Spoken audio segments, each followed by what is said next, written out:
I am going to do whatever I can personally to try to prevent these abuses in the future. And if it means going to court, I will do that. This morning on Twitter, President Trump basically saying, bring it on. Adding, though, that Brennan won't sue because he was, quote, the worst CIA director ever and was involved in the Mueller probe. Critics say the president's move against Brennan reeks of Richard Nixon and his enemies list. Among those critics, former New York Times reporter Tim Weiner, who wrote an op-ed in the Times over the weekend called Trump is Not a King. Good to have you here with us.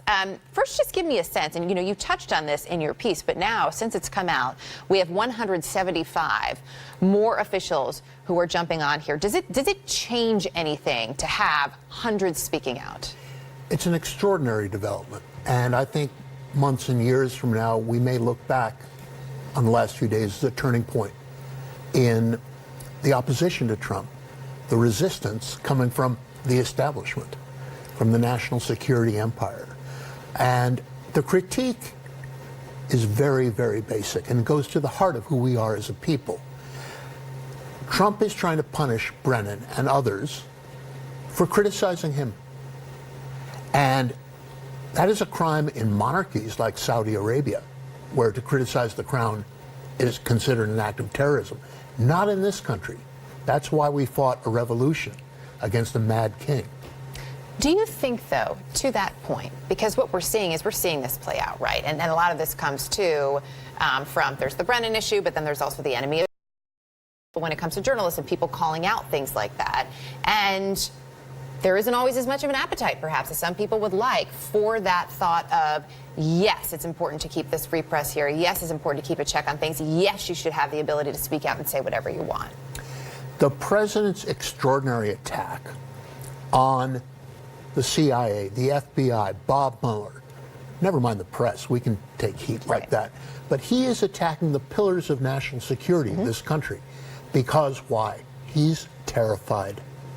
He is terrified of the Russia investigation. He is terrified that the walls are closing in on him. And a man like John Brennan, who, yes, was part of the initial investigation in 2006 and the beginning of 2007, he knows things that we ordinary citizens don't. This is part of what Trump fears.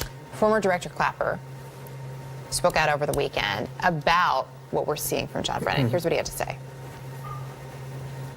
Do you think that John Brennan's hyperbole is an issue here? Is one of the reasons we're having this crisis? Well, I think it is. I think, John is sort of like a freight train. The common denominator among all of us that have been speaking up, though, is genuine concern about the jeopardy or threats to our institutions and values. But John and his rhetoric have become, I think, an issue in and of itself.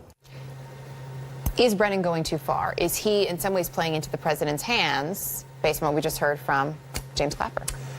I think not. I think that the people who have been the guardians of national security in this country, they come in for a lot of heat. But when they take the extraordinary step, as people did over this weekend, you have the former Secretary of Defense, Bob Gates. You have McRaven, who took out Osama bin Laden. And they're saying the president is acting like Joe McCarthy. He is acting as if he thinks he is a king and not the representative of the people who took an oath to protect and defend the Constitution. It's not the only, it's interesting you bring up McCarthy. It's not the only time that we've sort of, heard McCarthy thrown around over the weekend, because the president is bringing up McCarthyism now. I mean, what's your gut on that? When you see that? When I see the president rage tweeting at 4 o'clock in the morning and, calling Bob Mueller Joe McCarthy,